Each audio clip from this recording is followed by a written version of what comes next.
on herself. Let's rejoin the group now as they finish their discussion of this vignette. So somehow, I remember one time when my daughter was terribly discouraged. We were moving and had just moved into a new house. And she was, I suppose, grieving because she'd left the other neighborhood and the other school. And I was tired, so I said, why don't we go in and lie down on the bed? And you can just tell me about it. Because then I got to have the rest, and she kept talking, and I just kept saying, what else, and what else, and get it all out, and talk to me about it. And after she had flooded it all out, it seemed like she was ready to go again. The advantages of using the active listing, again, are to help them come up with alternatives, and seeing the teacher might be one, but it would be a good time to generate some other possibilities. My son recently was having real difficulty with Spanish 2 as a 10th grader, and so as we talked through alternatives, he came up with the idea that he'd like to take over Spanish 1. And that wasn't a suggestion that I had thought about, but because it was his alternative, he talked to the teacher and decided that he could do real well by taking Spanish 1 over and getting the basics and having the credit in that and redoing that before he went on to the next level. But it was his suggestion, so he was a lot more willing to do it than if I had suggested it, I think. Keep in mind that each of these discourage approaches can be more or less severe depending upon the amount of discouragement. If you find that the problem is not improving, you may want to join a parent discussion group if you haven't already done so. With more severe problems, it's wise to consult a family therapist or other mental health professional. Now, let's talk about our fifth family enrichment activity, that of teaching skills. Out of the basic goal of power, your child's desire to learn how to do things offers you a wonderful opportunity for an enrichment activity. Talk to your child this week about what they might like you to teach them. It could be many things: a sports skill, a household skill like cooking a special dish, a game, riding a bike, driving a car. Then make a plan and do it. You'll probably want to keep in mind these steps. The first one says that we need to motivate our children in order to teach them. We need to select a good time.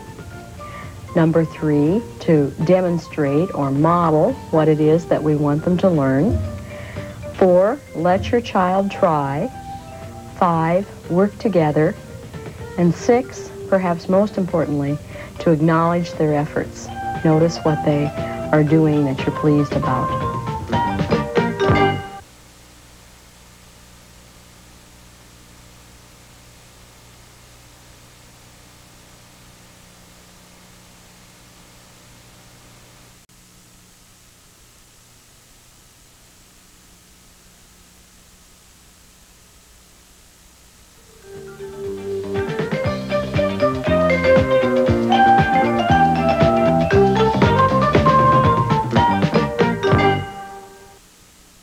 Hello, and welcome to our sixth and final active parenting session. As usual, we'll want to begin by checking your home progress. Remember, what you know is only as useful as what you do. I hope that you're putting these skills to work in your own family, just as our studio group does from week to week. Speaking of which, let's join them as they discuss last week's family enrichment activity, teaching skills. Another session that I was teaching, I remember one of the best teaching stories that I had heard for a while, and the father told about how he had a 5-year-old daughter, and that one morning he was going to a very special meeting and he'd want to use the teaching skill, and so he had her help him get dressed for the day, and he let her pick out his tie and his shirt and talked about how things coordinated, and she had such a proud feeling about helping him put his whole suit and attire together for the day for a speech that he was going to be giving, and talked about that for the whole week as to how she had helped her father. Any other stories? We're still working on the dishwasher, putting the dishes in, and so I thought maybe we can talk about where the dishes go into the dish, you know, how you set them in there, which place is good for the cereal bowls, and come to find out he really didn't know where to put the cereal bowls. They didn't fit in where the plates went, and I said, well, maybe this is a turning point. Mm-hmm. We can now put in the cereal bowl because we know where it goes. Mm-hmm. So I thought, good. I was glad I worked on that skill. Good. Vicki has a terrific ability to accept her mistakes and learn from them. When we started this seminar, we introduced you to the democratic style of parenting as the method we feel best encourages children to develop courage, responsibility, and cooperation. You may have noticed that parenting itself also requires large measures of these same qualities. Although parenting is the most important influence upon a child's development, there are many others. For this reason, we can't be totally responsible for the choices our children make. However, we are responsible for how we act or react in response to their choices. Consider the courage, responsibility, and cooperation demonstrated by Betty as she puts her active parenting skills to work in a very challenging situation. I had an experience this last week, that awful phone call when you're at work. and your child was at well, where I live is at Northtown with a friend. And the gentleman on the other end said, you know, Mrs. Godfrey, your child is here at Kmart and we picked him up for stealing. And I thought, I was hoping I'd never, ever have to go through that experience. So my first reaction was, well, embarrassment. You know, I was embarrassed. And I had to, you know, tell my boss I had to leave work.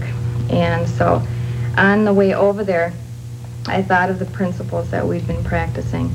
And I thought of being a single parent. Most of all, what I've learned is that and an encouragement is that I need to be behind him. I need to be there for him. I am the only one there for him in this situation at the time, and so I need to be there for him, and that Kmart really isn't that important, that I need to get myself out of that he's the one that's important. And I kept running that through my mind on the way over there. And so when I walked in, I just, you know, went up to him and asked him if he was okay. And he said yes, that he was okay. And the gentleman at Kmart, you know, gave us the rules and what was to happen now, and told us that this was his first offense. And his friend John was there with him. And John lives up the block, and his mother is getting a divorce, and she lives with her parents. And he has a brother and a sister as well, and neither one of them were with. And so John's mother had already came and got John, and they were on the way out the door when I was going in. So then after the guy told us what we could do now, then Jason and I left, and I was at a loss, and I just said, well, what can we do? You know, and Jason says, I don't know what we can do, you know. And John's mother went into, I was watching her, and she was saying, I don't know why you do this. You have all the money you want. You have an allowance. You don't have to steal. You know, we'll give you anything you want.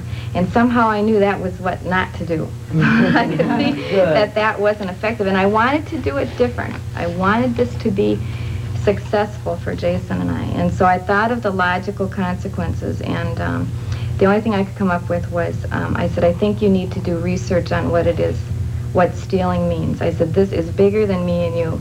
And I thought of the surviving and thriving in the society in which you live, that in the democratic system, if you keep that up, then you have to pay this, you pay back to the society. It's not me that you have to be concerned about. And being brother, I've had brothers who have been involved in that all of their lives in stealing and in and out of that process. So I didn't want that. And so I said, I think you need to do a research paper on stealing. That's what I want. At the time, I didn't really know if that was going to work or what, but it seemed better than beating him. You know? I didn't want to do that. Sure. So on the way home, we split up, and John's mother asked, she thought I was nuts. You know, she says, you're crazy. You know, you're nuts. And I said, could be, you know, but I felt okay. You know, even though I was shaken and fearful, I felt okay. So then we had to pick up the bikes and take them home. And we got home, John's mother came over and picked up his bike. And by that time, he had already gotten grounded for 2 weeks. He had already gotten his allowance taken away. And he had the task of telling his grandfather what he had done. And I could just see this kid getting overwhelmed. And then she said, too, that he had to do a research paper, too. So then the next night, I took them both to the library. And they spent 2 hours in there. And then when they came out in the car on the way home, I said, can I hear your papers, you know? And Jason says, I didn't know that they spend this much money on security, and I didn't know that they lose this much money from shoplifting, and I didn't know they had this many people in there watching this, that, and the other, you know. And John is in the back saying, doesn't make a bit of difference. I'm grounded. I won't win. They'll never like me. I don't want to be there. Why can't we have our own home? And I could see where John was just in a totally different place than where Jason was, you know, that it had become a learning experience for us. And so then I thought later on, when I thought more about that after we got home, and it had ended for us, how it hadn't ended for John. And then I told Jason, I said, a suggestion, take your research paper now and turn it into a positive thing and turn it in for an extra credit someplace at school. You know, and he didn't know if he wanted to do that. That's a little revealing, I guess. But I was, you know, it's like, that's what this is for me, is when those things happen, I want to be able to know, you know, I want to have some direction. And I felt for the first time in a real crisis that I had some direction, and we both came out on top. The important part to me as you were telling about that was not what he had done, but who he is as a person. And when did you keep your relationship intact? And that communication and that preciousness about that relationship was far more important than anything he had done. It really sounds like he did a wonderful job of handling that situation. The underlying principle of active parenting is that we provide the leadership and authority about the parenting in our family. And in a democratic society and within our families, we want to continue to improve the skills of cooperation and courage and responsibility. And like we've said so often, we have a long time to do that. It's an ongoing process. In the Family Council, we really bring together all of the skills that we've been learning. It's a democratic situation for us to sit down together and, as social equals, make some decisions about how we can improve our family. Our family's always in the process of becoming. Let's move ahead to see what Marion's talking about as we watch the first video. Okay, gang, 7:30, time for Family Council. Come on now, let's get going. Yeah, maybe we can do better this time. I thought we did it pretty well last time. Yeah, I kind of had problems with that chairman, though. But Dexter, you were the chairman. Maybe that's why I had the problems. Which reminds me, who's chairman tonight? Oh, I think it's Allison. Well, check the minutes, Dad. Yep, it's you, Allison. Well, Madam Chairperson, shall we call the council to order? As democracy has offered the world an opportunity for freedom and equality, the democratic family offers each member an opportunity for self-expression, mutual respect, and significance. In a democratic society, every opinion is valued. In a democratic family, every voice is heard, even the smallest voice. Can we talk about getting a football shirt with a 9 on it? Well, we can certainly bring it up. You know, the minutes show that I'm the chairperson for this meeting, so why don't we call a meeting to order so we can start talking about it, okay? Okay. Okay. However awkward or artificial it may seem at times, the conventions of parliamentary procedure, such as rotating chairpersons and keeping minutes, are essential to the success of the Family Council.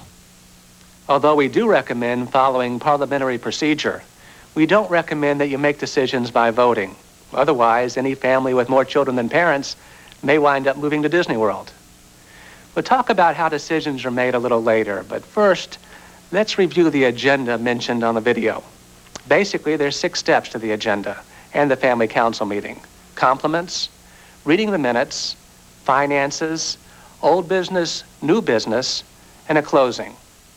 There are probably many agendas that would work, but what's important is that the meeting have a set, efficient format that allows family members to handle problems and discuss important issues. Beginning a Family Council meeting with compliments is a good way to set the tone of sharing and mutual support. Okay, who has a compliment to share? I would like to compliment your mother. Marty, I think it's great you got your promotion. You earned it. Well, thanks. And I want to compliment you all for your support. For all those nights I had to bring work home, you guys were really great. I like to compliment Dex for fixing my bike. I didn't do much. You did do much, Dex. What you did was very important. Compliments, affirmations, Often, families and people neglect to tell each other the things they appreciate. The compliment item on the agenda provides a chance to take the time to recognize each other. Now let's see another part of the family meeting, finance. I want to preface this particular video by saying that this family has already discussed the issue of computer camp before, so it's not new.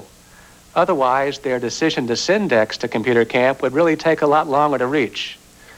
Also, the bank that's mentioned in the meeting is the family's pool of money to be used for family activities, and not the Chase Manhattan Bank. Does anyone have any finance? That's right, finance. Any finance matters to bring up with the bank? Well, remember that computer camp I told you about? Mm-hmm. I'd like to go there, and it's $500. Well, sounds like a reasonable request. How'd you like to handle it? Handle it? Well, how much money do you want from the bank? Well, I guess I could earn half and get the other half from the bank. That sounds fair, Dex. Allison, do you want to see if we have a consensus? Does everyone agree that it's okay for Dexter to get half of his money from the bank? You bet. Yeah. Okay, passed. Thanks. Any other bank business? No. None We here? don't have any. Hmm? Okay, Dad, now it's time to pass out the allowances. I tell you what, since your mom got that promotion, I'll let her do it. Oh, you... I'll go get my purse. Taking time to discuss certain financial matters as a family allows the children real input into the economic wants and needs of the group. As always, the parents have the authority as leaders in the family to make the final decision regarding spending. In our video example, if Mom and Dad felt that $250 was more than the family could afford for camp, then they'd have to limit that choice and look for other alternatives. After the finance item on the agenda, the family can bring up old business. In other words, issues that were tabled in previous meetings because the decision had not been reached. When that happens, it's up to the parents to make a decision that'll carry the family through until the next meeting. Then the discussion is opened up again, and hopefully a decision can be made that all family members can agree with. After old business, it's time for new business. During the next video, we'll also see a problem-solving technique for group use. We call it active problem solving. After the video, we'll discuss it in a little more detail. But let's take a look at an example of active problem solving to handle a new business item on the agenda. The next agenda item is by Jason. It says, Susan took my tennis racket without asking and lost it. Is this still a problem? No, she agreed to pay for it. Okay, good. In this scene, the problem has been handled between the two parties involved. But it could also happen that the council would have to resolve the problem. Is this still a problem? Yes, it's still a problem. Okay, Jason, could you tell us what happened?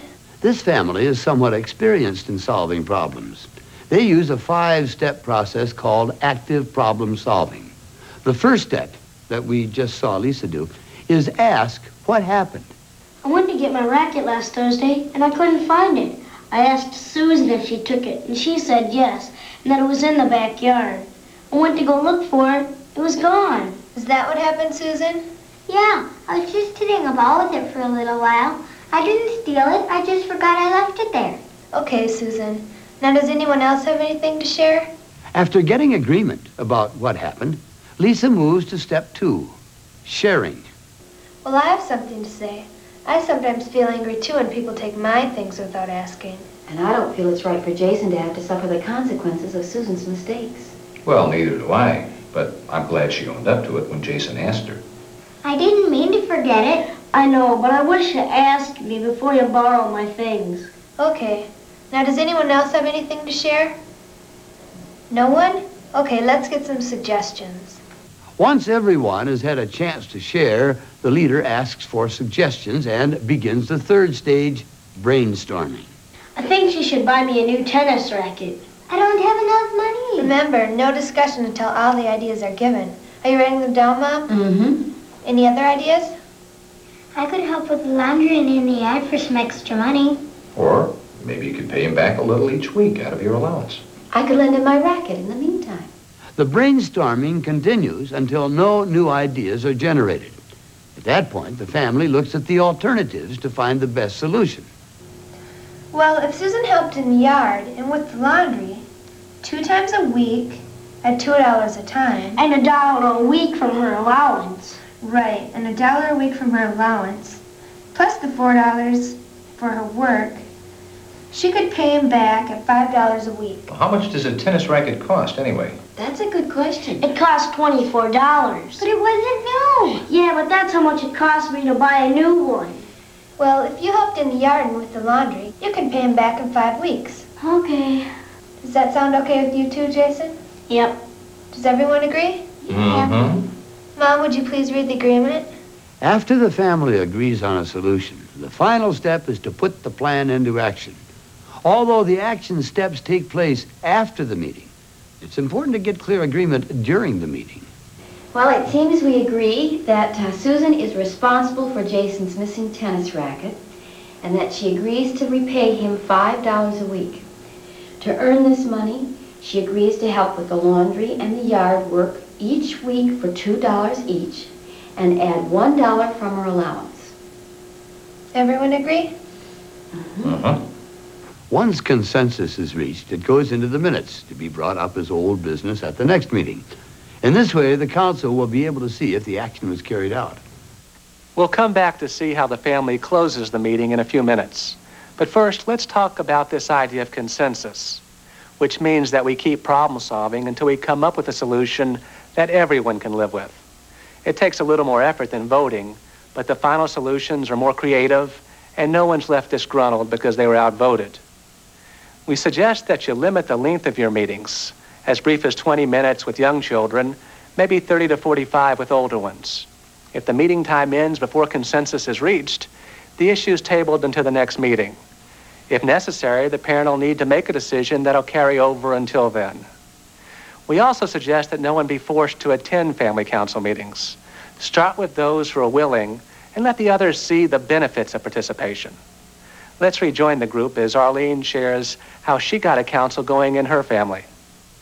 And our children were very small at the time, and it was difficult to get them started on it and to think that it was important. And as stressed on the tape here, it seems artificial and awkward when you first start. But after you have a few meetings and they kind of get into it, they really start to enjoy it. And it became, for us, a very important vehicle whereby we could solve some of the problems and situations that came out of the day-to-day living. Let's move ahead as the group begins to practice a family council. We've talked about some of the benefits and procedures about having a family council meeting, and since this is our last session, I thought it might be helpful for us to practice that a bit, and we'll use some of the parts as to the agenda.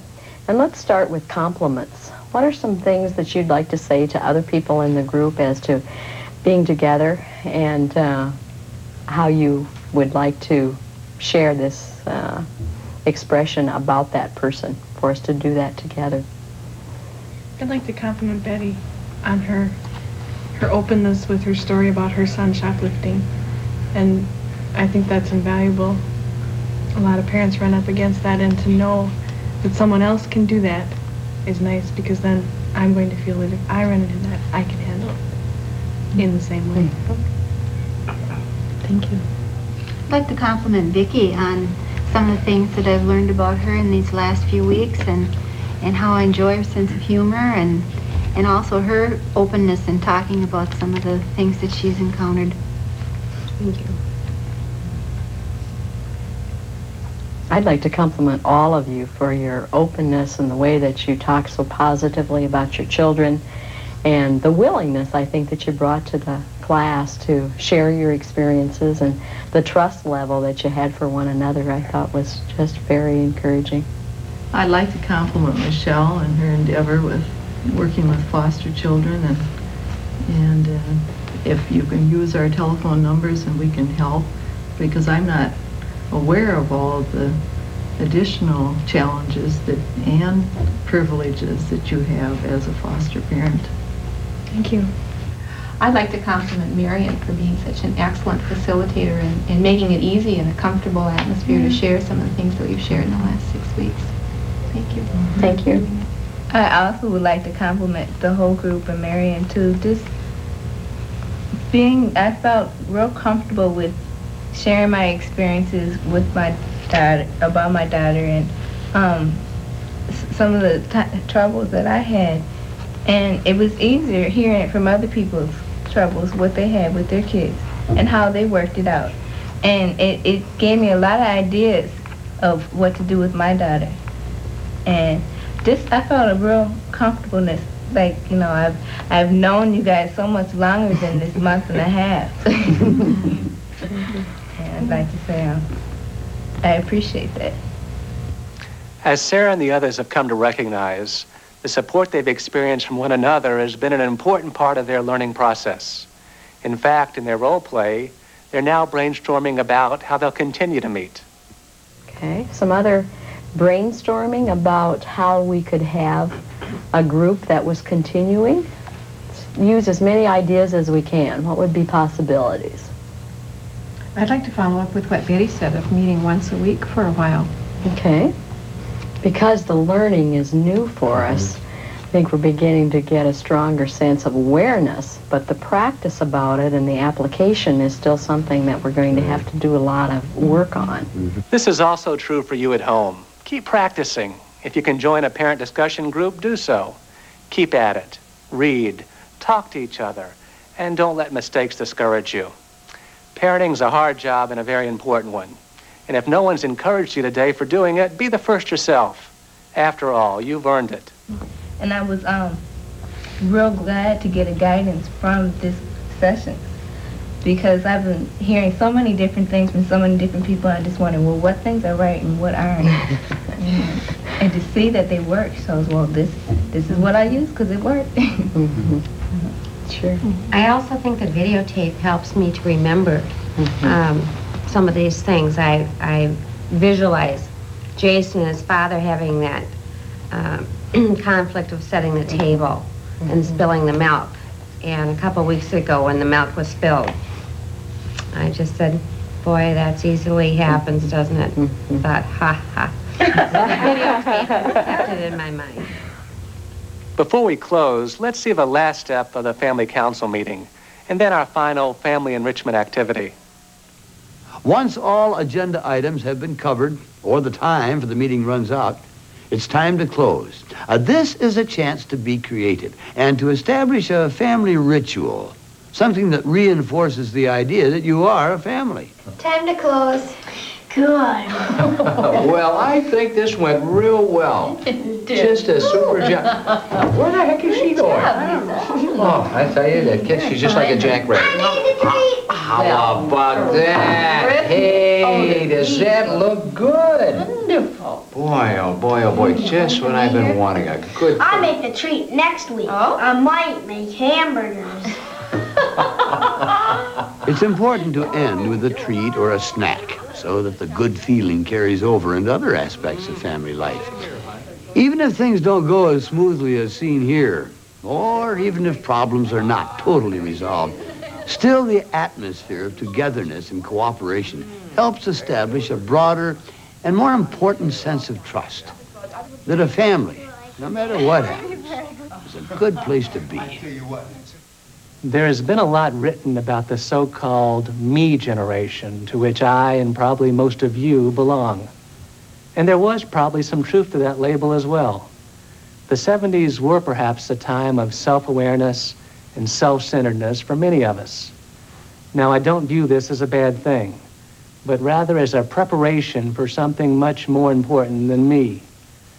Just as a child develops from self-centeredness outward toward an understanding of others and develops a sense of social interest, there's a growing shift in our society from the meanness of the 70s towards the weeness of the 80s and 90s. We have the power to make this the we generation. And if this is to happen, it will have to happen first in your family. You may have noticed that we have not yet discussed the final key to developing a positive relationship with your child, that of emphasizing the family unit.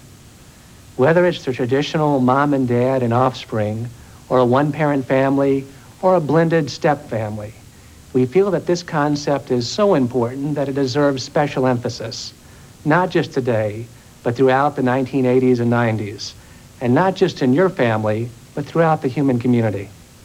Families have been the backbone of civilization since the time mankind first discovered that alone we could never survive, but by forming small cooperative units, we could thrive.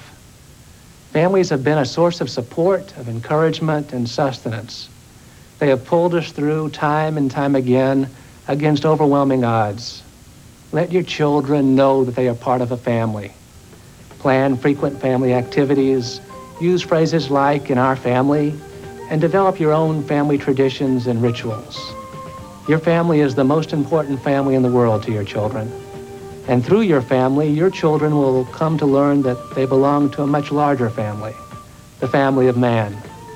Remember, their contributions will determine the shape of our families tomorrow.